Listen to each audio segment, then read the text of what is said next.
KPMG and Morehouse School of Medicine joined forces to address health inequity in communities suffering disproportionately from COVID-19. As a leader in health equity and providing care for underrepresented communities and populations, we were awarded a $40 million grant from the Office of Minority Health. Morehouse School of Medicine had the vision. KPMG had the data insights. The insights enabled us to create a first-of-its-kind national network focused in on helping underrepresented populations. Using data analytics, KPMG dove into the numbers, identifying and studying disparities and patterns.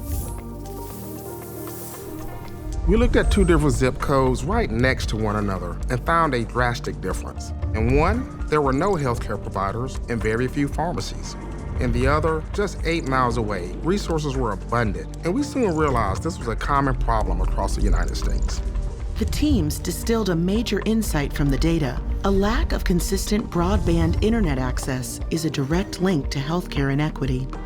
In 90 days, a 45-member team built the National COVID-19 Resiliency Network and was able to gather feedback from over 200 community-based organizations. Today, the network serves an ever-growing universe of people while providing valuable insight as Morehouse School of Medicine continues its mission to be the leader in health equity and provide underserved communities with access to equitable health services. KPMG works shoulder to shoulder with clients to identify the right data, apply proprietary analytics, and leverage innovative technologies to turn unique insights into new opportunities.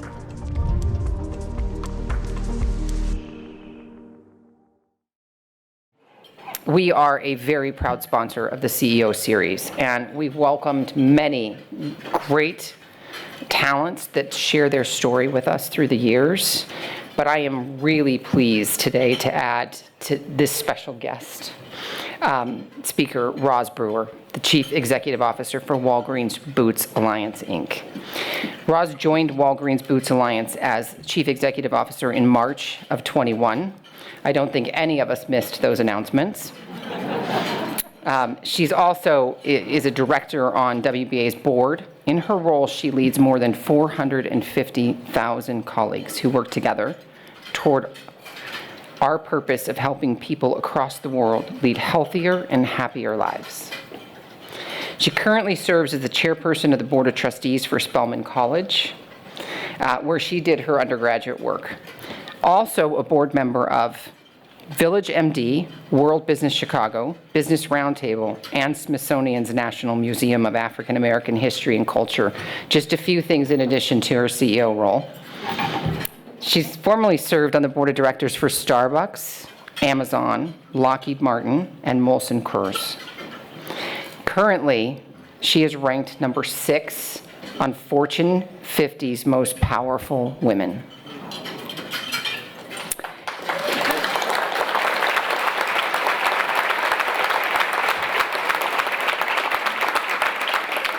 She was also named one of the 25 most influential women by the Financial Times in 2021. So leading us through today's conversation is my dear friend and colleague, Dean Harrison, Chief Executive Officer for Northwestern Memorial HealthCare. So Roz and Dean, thank you both for being here.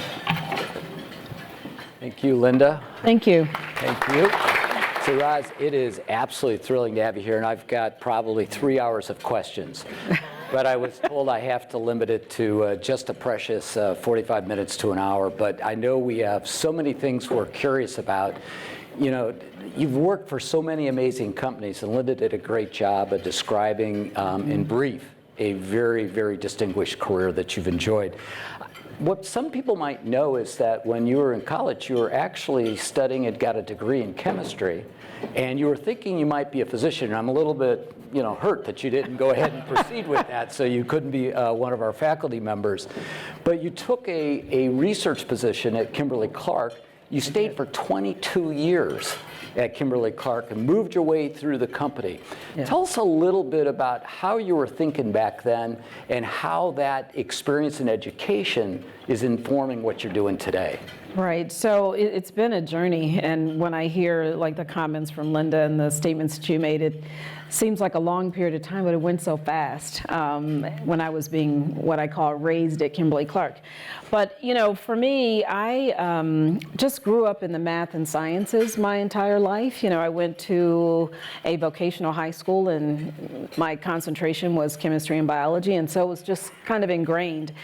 And so when I finished high school, went to college chemistry major, I just thought, okay, medicine. But then, things got very real for me.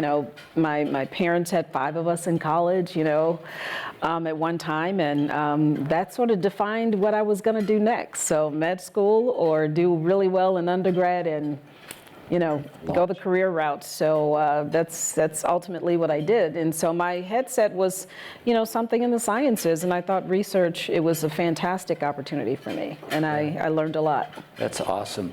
So I know most of us are hoping that COVID's in the rearview mirror and we're not going to talk about pandemics anymore, but we should probably just touch on it a little bit before we start looking forward. So we both worked a lot during the COVID pandemic, and it continues for many of the institutions around, both for us, but for you and others. Talk a little bit about what surprised you most for how Walgreens responded and the impact that COVID had on your workforce and on your customers.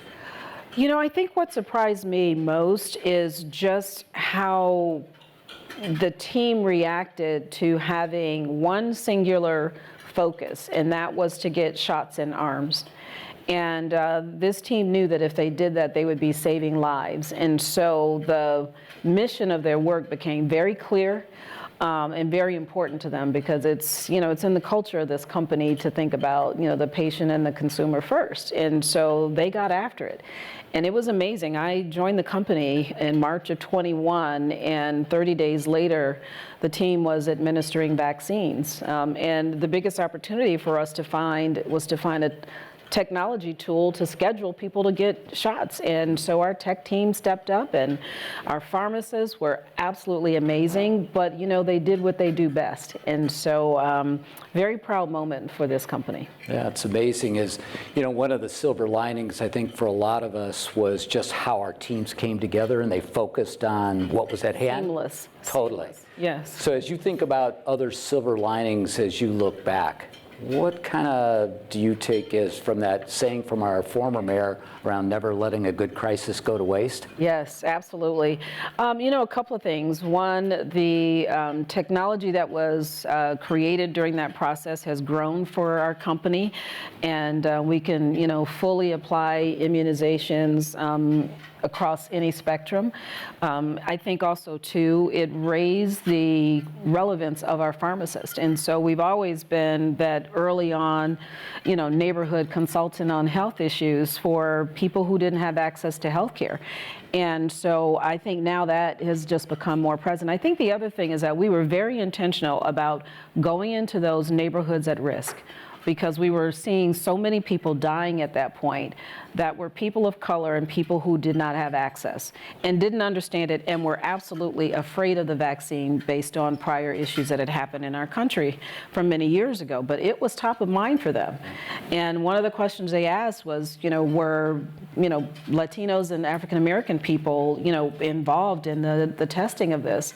And, one of the things we could not say is that, clinical trials in this country do not involve minorities. Mm-hmm. Just recently, women, and we're getting to the point of, having people of color be part of clinical trials. So we have started a new clinical trials business at Walgreens, and it will absolutely. It will allow access, because as you're monitoring any trial that you're in, we have, all of our stores, they're within 5 miles of, households that don't have other access. And so you can be a part of the trial. And so we won't have this issue of education. People will feel positive about, taking care of their health and being vaccinated.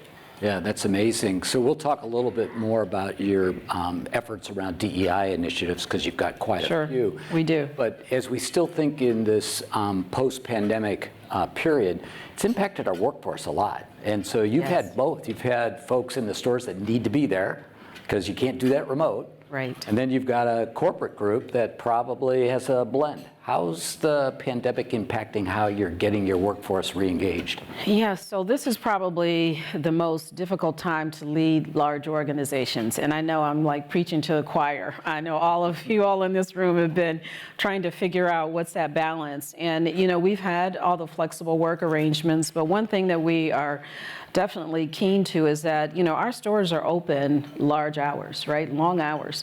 And the people who work the hardest for us on the front line, they're there. So, you know, we have a good concentration of people who are still working, regardless of where they physically are. They're working really hard to help our stores stay open and our pharmacists, you know, get everything that they need. So, but the real balance is trying to make sure that we're thinking about this for the long haul. Because one of the concerns I have in leading my organization is how are the teams being developed? Because I know I gained a lot of my experience from an apprenticeship model, right? And so I watched either the tea leaves in the room, you know, the little elbows, the eye contact, the body language, right? That's a lot of the way we learn. It's the way we learn how to interact with people, grow our teams, and be leaders. Then there is the work that's urgent. You know, that, you know, you want to just lean over and say, hey, can you just run this number one more time for me, right? Well, if you got to get on the phone, tell somebody to jump on a Zoom call, and then you get the number, you know, hey, that's 15 to 20 minutes here or there. So we are working to make sure that relevant teams are in the office when we need them, but we also recognize how much healthier our organization is by giving them the flexibility to say, hey, are there 3 days a week that's important for you to be here, and 2 days where maybe you're managing your life a little better. And I think that's working for us. Our employee engagement numbers are at record highs right now. That's great. So we're just listening to our folks, and we're doing it by leader. So I think it's important, and I know we've found that there are still some fully remote types of jobs. yes, Everything else is flexible in some way. right, that's So even right. for that pharmacist that has to be in the store, it's finding a way, as you say, to And this has forced us to really define that. Like some Yeah. of our technologists, they're better off. They're always stuck in front of a screen, and a screen can be anywhere. So let's recognize that and let them decide where they want to work. Yeah. So last question for me on the pandemic before we start talking about the future is, what were, in your head, some of the lessons learned that you want to carry forward in this new bold vision that you have for the company? Sure. So I think what I really want to carry forward, and I know my team, so I have a lot of, can all the WBA people say hello? We have a lot of my good team here. Hi, everybody. They're fantastic. We clap for them. They are fantastic. So, you know, what I hope we're able to do is to really think about access to healthcare, first and foremost. And then secondly is for us to be able to provide transparency to cost and access to healthcare, because many people do not know how to care for their bodies and how to get care and how to get through the system and understand the billing process and, you know, who to call, all of those kinds of things. So I hope we can, you know, really provide transparency and access. And that's what we're doing with our relationship with Village Medical, which is a company that we are primary shareholder in, and we're building clinics around this country. 50% of those clinics will be put in medically underserved neighborhoods with full primary care services. And those are the kinds of things that companies like Walgreens, WBA, we can do that, and we're going to do that. We're doing it. So let's talk a little bit about the bold vision. So as you think about the next 10 years and you think about your updated vision and strategy statement, want to give us a little background on it and kind of what precipitated it and how you're driving it? Yeah, so, you know, this came out of study, you know, studying our current operating model, you know, being out in the field in our stores, talking to customers, listening to the data that we get. You know, a company of our size gets a lot of data every day from all different angles. Some we deliberately bring in through our loyalty program, but do you always really put it in front of yourself and study it and say, so now what am I going to do about it? We did that work, and then we also thought about the future of healthcare. And one thing that we really focused on was we did not want to leave our core behind because it's critical. And so the pharmacists will always be critical to the work that we do going forward. They are our linchpin to that relationship with the consumer, and our whole objective is to consumerize healthcare. And it makes me think of when I was with Walmart stores more than 10 or 12 years when I first joined that company in 2006. The challenge was, how do you provide access to goods anywhere, anytime, any hour, as Amazon was really entering the space. And so it's almost that same situation with healthcare. How do you access healthcare anytime, anywhere you need it and want it at an affordable price that you understand? And so taking those tools and understanding, what happened in that evolution and applying it to healthcare is what we are doing right now, in which you'll see us be more of a healthcare services company. And so you'll love your pharmacist as you do now. You will recognize the red W, across the country on doors. So we'll have physical assets, but now you'll see that we can provide services, and those services will look like medical services. They will look like transportation. It will address, the food deprived, and all of those opportunities come full circle when you think about our 9,100 locations and what we can do to provide access. So it's consumerizing healthcare and putting a very clear focus on health equity. So how do you think about, I'm a healthcare guy. Yes, so you are. You figured I'd have to ask this question. I know. So I know. Are you going to be doing the hospital inpatient services at some point too? How does the ecosystem kind of fully come together? So Dean, I knew you thought I was going to be encroaching on your market. I just knew you were going to ask me that question, and all I can say is, good luck. Excellent, excellent, excellent. Honestly, though, I really do think there's enough to go around. I mean, this is a big problem to solve for us, right. And hospitals will have their role for absolutely sure. What we want to do is fill in the gaps. This is a fill-in strategy for you, Dean. I appreciate that. How about, can we wrap in the payer business as well to this? Oh, boy. You're going to get Are we thinking about the now. Insurance business too, maybe? It's an interesting part of the process, but we've not made any decisions there. In that space. So you just, in addition to Village MD, you just closed on Shields, right? We did. So what's, is that part of this ecosystem? It's a specialty pharmacy business? Let's talk about that, because we did, back in October of 21, we invested or fully purchased 3 companies. One is Shields Health Solutions, which is a specialty pharmacy company that really works at the hospital level. And when the patient is released and they needed maybe a compounded specialty pharmaceutical that, is not your normal metformin and insulin and things, it's those things that are specialized. These are the, approaching the chronically ill. Shields comes in and helps make sure that you can, access your pharmaceuticals, and then what's the process for getting that done, because it's not real clear. So they bring clarity to that from an administrative standpoint, but also allowing us to grow into specialty pharmacy, which is the fastest growing part of pharmacy right now. The second company is Village MD, which is a primary care unit that, right now we've built. There are 300 of those across the United States. About 120 of them are co-located with a Walgreens, and we are purchasing primary care physician practices and placing them. So they bring a panel of patients with them. And so this is a little bit different than Doc in a Box, where you don't know your doc, you're not quite sure who's going to be there. These are doctors whose practices are now in our buildings. And then the third company is a company called CareCentrix. And CareCentrix actually is post-acute care that will go into your home and do diagnostics on what you need once you're released. And what we love about them is their technology, because it's all predictive analytics. So if you leave the hospital, you're showing signs of X, Y, and Z. They know what your pharmaceuticals are, what you're diagnosed and what you're taking, and then they predict what you're going to need over a period of time, and they will assess your home, get the right DME in there, and then also any other care that you need. And so if you begin to think about that, we're approaching a continuum of healthcare, right? So your pharmaceuticals, your primary care, your what happens to you when you're released from the hospital. So you can stitch all that together with technology and really go full circle on behalf of the consumer. So that's the objective over the next 10 years. So let's go fast forward 10 years. Yes. Woke up. How's the world changed based on the execution, the wonderful execution, successful execution of the strategy? Otherwise, and I'll still be in business, right, in 10 years? Absolutely. Absolutely. Okay. And so let me tell you why, though. Seriously, I mean, all joking aside, I mean, we can't do this all by ourselves. You're going to see some unique partnerships that you'd say, wow, I never thought those two would, be in the same place together, right? And so I think you'll have a wow factor because,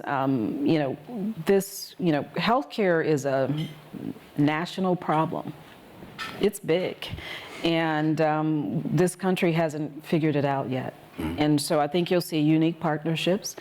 I think you'll see access. You'll, just as you drive by and you see, your grocery store, your local grocery store, you'll say, okay, and now I need to run in and check my A1C before I get home just to see how I'm feeling, right? So you'll say, okay, I can do all of this in my morning errands, right? And so I think that's what you'll see 10 years from now. And then we'll get on the other side of care and get to that preventative and wellness. And so, imagine a day where a Lifetime Fitness and a pharmacy are combined, right? And then there's food involved. Right. Could be interesting. Yeah, for sure. So what do you see as the biggest risk? I think our biggest risk is not getting on the other side of healthcare on the wellness side, because we're still in a post-acute model pretty much in this country. And I think we've got to really begin to think about what does it mean to hit this younger, right? What does it mean to engage food along with exercise and in a different kind of way, right? Less dieting, more maintenance, right? And thinking about the growth of plant-based and those kinds of things that help us all feel better. Interesting. So I want to talk about innovation in a second, but before I do, let's talk about advancing health equity. Yes. What do you see, and I think you've mentioned a little bit of it, but what's going to be a driving drumbeat for Walgreens in reducing health inequities? Yes, so we saw a lot of it. I think we all did, again, during the pandemic, but it's just been part of our country overall. And in some areas, some zip codes in the United States operate like a third world country, in terms of lack of access. And I just think that that's just ridiculous for a country with this much, opportunity. And so I think for health equity, one, it starts with education so that people feel comfortable and confident, so it starts with, first of all, giving people, knowledge. But then second is rebuilding trust between the patient and the caregiver.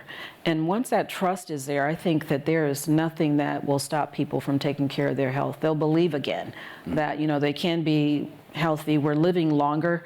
I can't say we're living healthy longer. We're just living longer. And so what we want to do is to truncate that end of life cycle and make you just as viable. I mean, we're all saying, the new 60 is the new 40, but we really want the new 80 to be the new 60. Let's move all of this down by 20 years, right? And so that's what we should be thriving for. Yeah, totally. So I know we were talking just before we started about some of your involvement in community organizations in Arkansas, and I know you're involved in a lot of different organizations now. How do you see WBA being involved in community organizations in the various cities that you operate? Sure. So all of our team members have, the ability to engage in their communities. And our pharmacies are not just retail units. I mean, when you walk in there sometimes, our store managers, they're like the mayor of their little, their little county and community. They go way beyond things like the Chamber of Commerce. So we're trying to create those relationships because even with schools and churches, when we were applying all the work we wanted to do around vaccinations, we went to the faith-based organizations and we pulled churches together. We went into, their facilities and, set up, immunization tables. And so we have those relationships with them. It starts there, again, back to relationships and trust. People want to connect with a human to know that they have the confidence, right? So the presence of our leadership, above the store level, our regional managers, they're engaged in the communities. We're doing a little bit more of that work. We just designated a new leader for our ESG work that we're doing. She'll be based in Washington, D.C., because we're going to start at the legislative level and work it all the way down. And so we want to play a significant role. It makes me think of, we have a lot of pipelines for talent, and you must have the same issue finding pharmacists, finding the various folks that work in your store.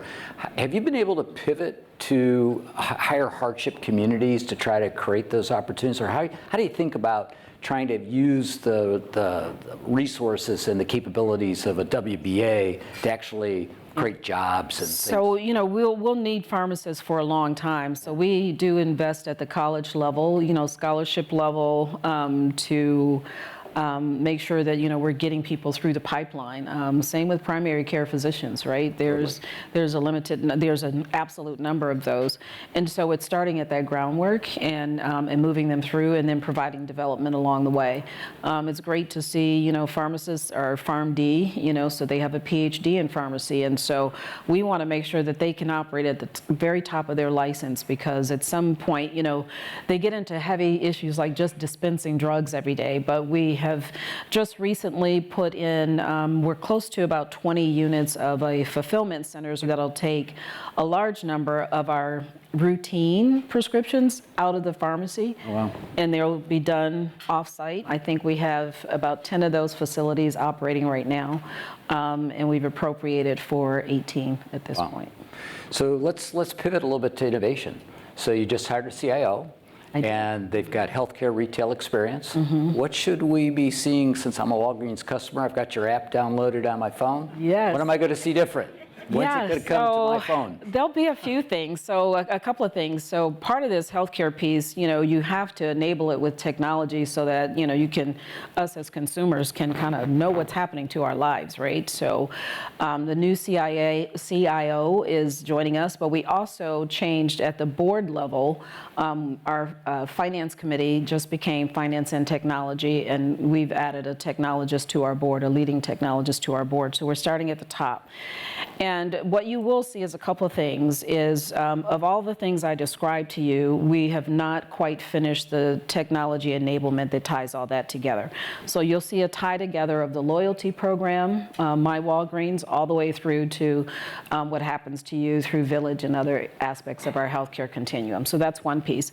The second piece you'll see is a lot more automation in our stores. So everything behind the counter of where the pharmacist is, that's all being automated. So this organization started that well before I got here, but now we're at the point of rolling it out, and what we really want to see is a strong product, a viable product that allows us pharmacists to do less administrative work. So you'll see a lot more technology in our stores and automation.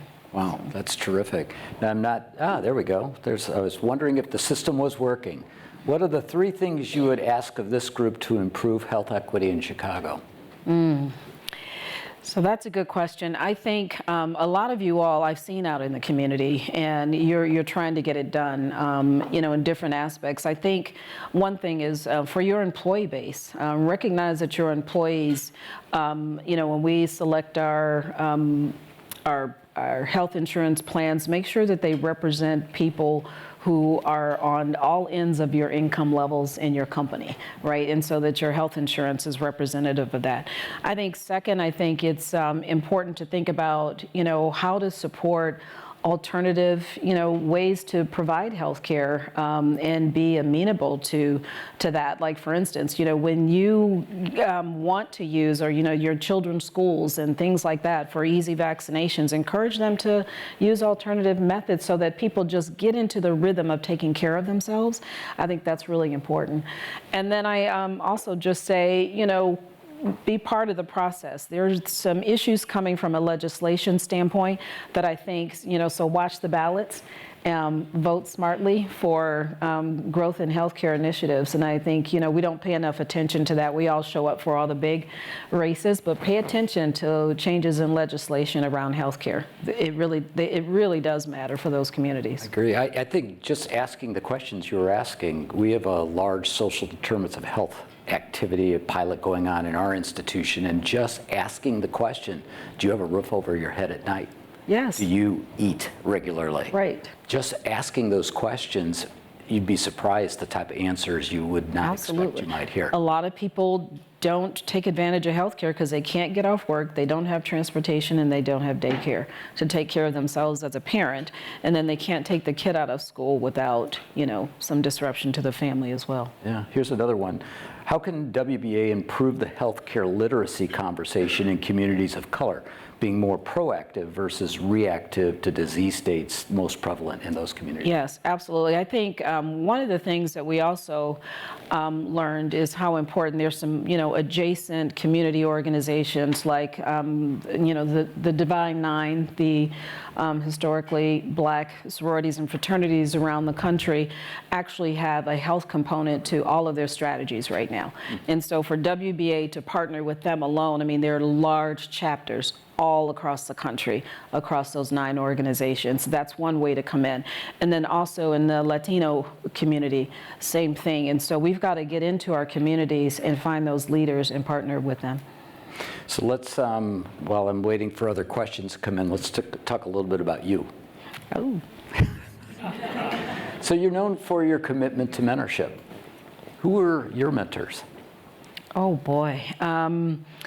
So for me, I've been really fortunate. There's some that have been with me for a very long time.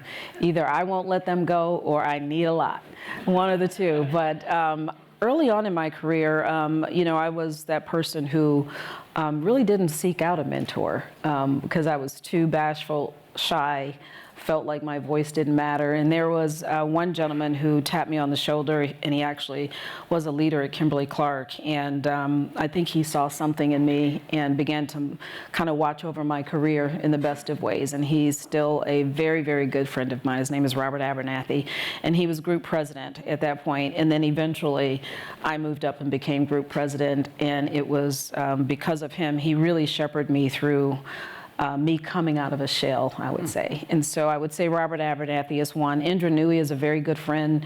She calls me when she reads something or if I've done something bad. She will say, not good, Roz, pull that one back. And so by that time it's done, but I try and clean it up. But so Indra watches over me. I will say, locally here, my very, very good friend, Melody Hobson, is a very good nudge. You all know the strong personality of Melody. She was chair of the board at, rising to chair of the board at Starbucks, so very good friend. So who do you seek out for advice these days? Company's huge, and you've got this bold agenda. Who's kind of in that world of... In that space. Yeah. I would tell you it's, first of all, my 19-year-old daughter, because she will tell me when she sees something, when she's in stores, or, what she's hearing competition is doing, or if I show up on the internet and my shoes are raggedy, she does it all. So my daughter, who's a sophomore in college, keeps me pretty cleaned up. But I will tell you that now I have made some relationships that I will tell you, my old friends at Amazon. because they're making, some moves into healthcare, and so we laugh and chuckle about it, but, they're cheering me on, but also watching carefully, so I have some good friends there too. That's awesome. I think about them a lot. So I know you met your husband in college. I did. So you have 2 kids, actually. I think, how do you balance, you've been wildly successful in these really big companies.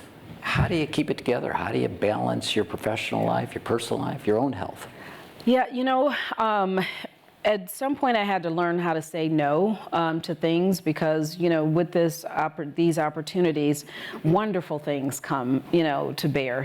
Invite to the Grammys, which is like on my bucket list. I've turned it down all the time, So learning to say no is helpful for my family. Also to almost creating a contract. My kids are both athletes going through school, double athletes, and what game's important? Where do I need to show up? And those were non-negotiables for work. It's like Cameron needs me at this place, so I had to clear the calendar. So having sort of a contract with your family. That's helped. And then there's just the priority. I really enjoy my family. And so if I have the choice, that's where I really want to be. Yeah. And so it gets real easy for me to prioritize them. They are a load of fun. So do you spend a lot of time with the family at your home in Colorado? Yeah, so here's what I love about being in Chicago. So I'm from Detroit, Michigan. And all of my siblings, I have 3 sisters and a brother that still live in the Detroit area. And this is the closest I've lived to them since I was 18 years old. Wow. So I jumped from here over to Detroit to see them. And for me, that's everything. I've not been able to, and I'm the youngest of 5. So they're getting to a point where we need to spend time together. So that's good. So my siblings are important to me. And then, because I have a son in New York, my daughter's in LA. And, so Colorado is a place that we love. It's a lot of outdoors. And so that's our happy place is Colorado. That's where we meet up most times. Like 300 days of sunshine a year, right? Yes. Like that. And the summers are better than the winter. Yeah, It's really a nice. well-kept secret. Yes. So another question came in, Roz. You've certainly got up to speed quickly on healthcare. How has your retail expertise served you as you think about healthcare? Yeah, it's funny because okay, a little secret here. I was doing my performance evaluation for the board this week. It's due this week.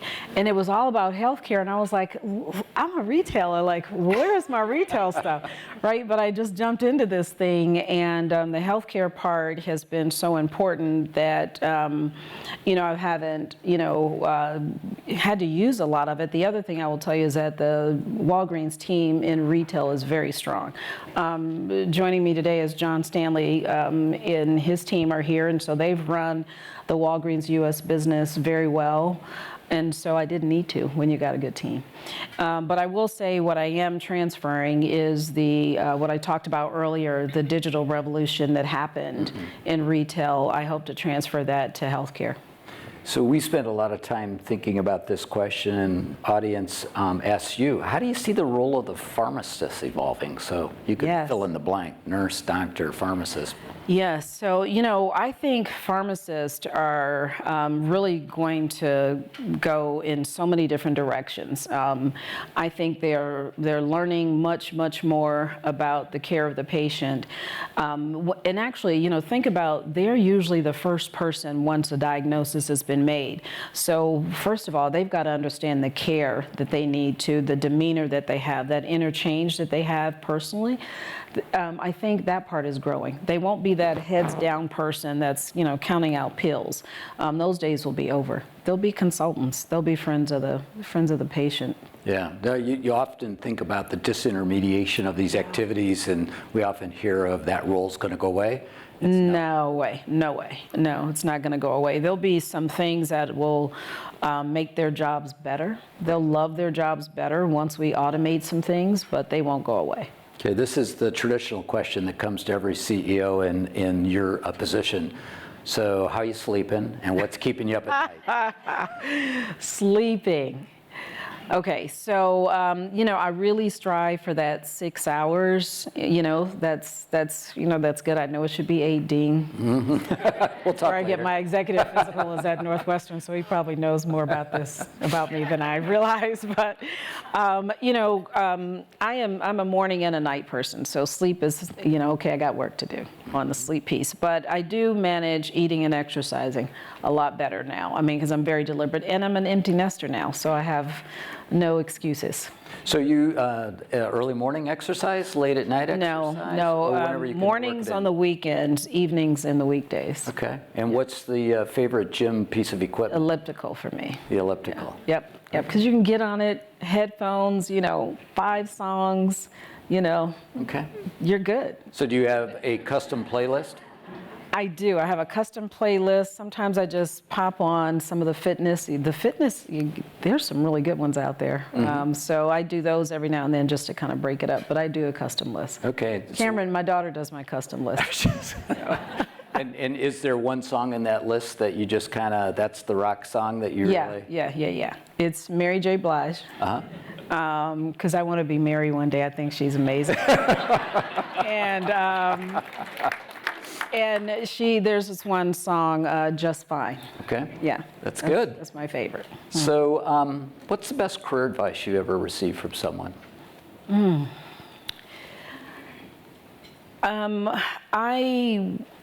There's one really significant piece of career advice, and that's around managing integrity. And, having been in this corporate world for a while, you'll see some good examples and some very bad examples. And so I've been able to see those happen and play out in real life and decide what kind of leader I wanted to be. And I'm grateful for some of those bad examples. Yeah. One of the things that we talk about when we onboard new staff is integrity is about what you're doing when nobody's watching. Exactly. It's white or black. It's not gray. I tell my team that all the time. Make the decisions that you would make as if no one was Exactly. watching. Yep. So we're going to go with a lightning round to wind this up. So these are Okay. real easy questions, top of the head, but I know a lot of folks are going to want to know, and there's one in particular that I want to know. Okay. So Cubs or Sox? You now live in Chicago. Cubs. Cubs. All right. Binge television or the series that you just really can't turn off? I'm not a big TV person. Any movie series? Marvel movies. Marvel movies, Yeah. okay. Yep. It's the first thing you look at in the morning. What's the first read? Newspaper, email? What do you first look Email. at? Email. Okay.